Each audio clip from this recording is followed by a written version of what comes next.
The story takes place in 1862 and centers on Elizabeth Libbard, an English nurse sent to a small Irish village to observe Anne O'Donnell, an 11-year-old girl.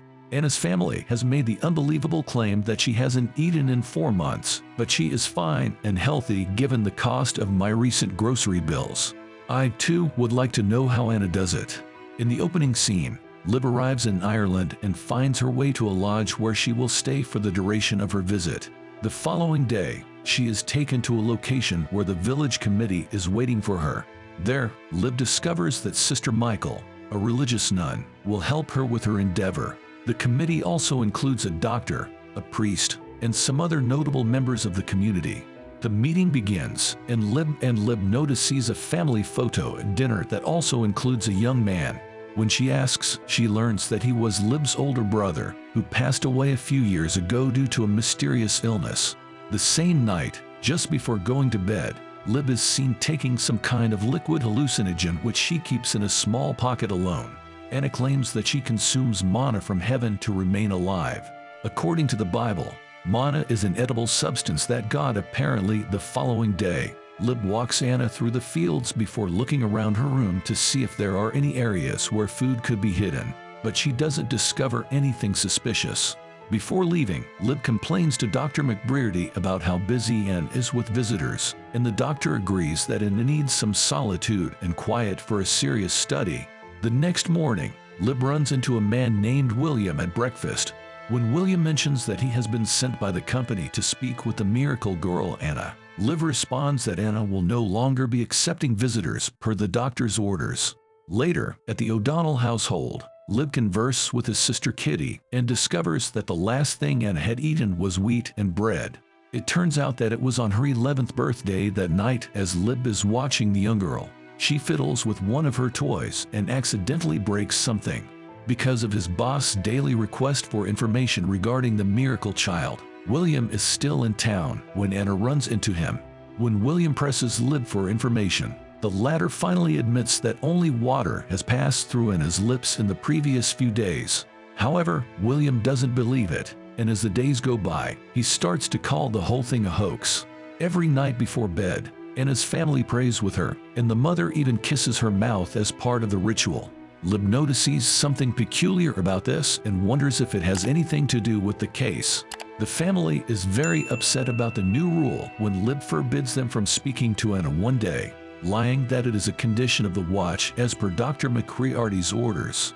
Surprisingly, the following day, as Lib conducts her routine examination and checkup on Anna, she discovers that the young girl's teeth are decaying and that one has already fallen out while she was on her way home. The two decide to wait until something conclusive comes up as Anna's health begins to decline, possibly due to the lack of nutrition in her body. Liv meets Anna's sister Kitty and strikes up a conversation with her. Kitty reveals that she and William were once good friends before he was sent to school in England. When he returned after spending years studying there, his entire family had already perished due to the Great Famine. Liv is shocked and goes back to the lodge to comfort William. However, things escalate and the two end up having coitus. The next morning, as they discuss their pasts, I wonder if they also drank each other's blood. Liv reveals that she had previously given birth, but just 2 weeks later the baby died and her husband vanished soon after, which is the main reason she decided to leave for the Crimea War later that afternoon. Liv takes Anna for a walk and introduces him to William.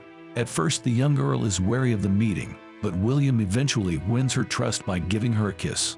Before the meeting ends, Dr. McCrearty orders Liv to do her job, which is only to keep watch and not to diagnose any longer. One day during her shift, however, Liv is unable to see Anna suffer, and as a result, she becomes desperate to save her. Liv goes to Dr. McCrearty's office and explains the situation to him. She requests that he convince the committee to stop the watch, but Dr. McCrearty refuses. William quickly returns home because he cannot be seen with Anna in accordance with the committee rules for the watch. Upon closer inspection, Liv discovers that Anna's lungs have collapsed as a result of her constant coughing without prop. He then continues to explain the contents while gradually blaming her own family and the community for her anticipated death. I assumed that the kisses simply tasted like food, but after learning the truth, Anna realizes that she has been duped. She then reveals the reasons for her fasting. It turns out that her late brother had abused her in the past and that their parents were aware of this but did nothing about it. Instead, they blamed Anna for the evil brothers passing on a mysterious illness, and now they are making her pray every day. Lib decides to inform the village committee of all this information. In the following scene, she calls a council meeting and reports her findings. However, to her dismay, no one believes her. Even her partner's sister Michael denies seeing anything suspicious. Later, Anna and her parents are also called for a proper interrogation. However, as expected, the crafty parents deny giving Anna anything other than manna from heaven. This leads to the continuation of the watch and the establishment of a new watch group. The scene shifts to the following day as Lib is getting ready to abduct Anna from her home. After some time, the entire family goes outside to attend a mass, and this is the ideal opportunity for Lib to abduct Anna. She plans the entire thing with her new lover William because he is also concerned for Anna. Lib starts talking to the young girl in a religious way, telling her to believe that Anna will die and a new girl named Nan will take her place and live on to be her. The young girl, who is on the verge of death, smiles and accepts this approval. This is how Lib puts her plan into action because she knows the little girl will not agree to eat food or seek treatment from a doctor. The little girl smiles one last time and closes her eyes as Lib carries her to a nearby well and tells her that Anna is now free to go to heaven and meet God. Shortly after, she awakens as Nan and seems to have changed her personality as well. "Where's that pouty Nat?"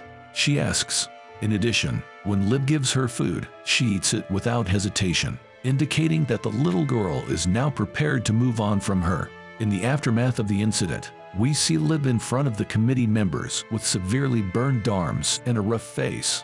She hands them her report diary that she modified to look like Anna and then confidently starts pouring kerosene all over Anna's room before setting it on fire.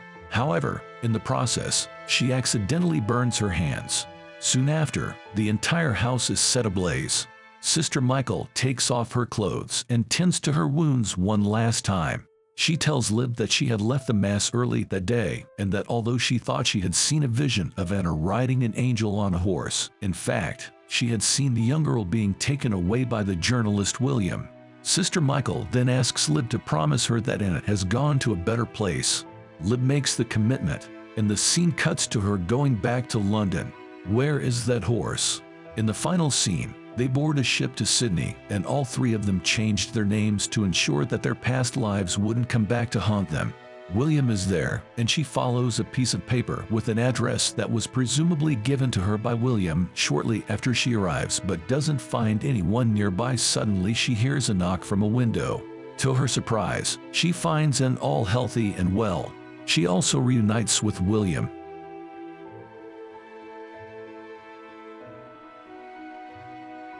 Thank you for watching. Why don't you consider subscribing while you're here? We have the best recaps around and would love to have you part of our community. Thank you and see you in the next one.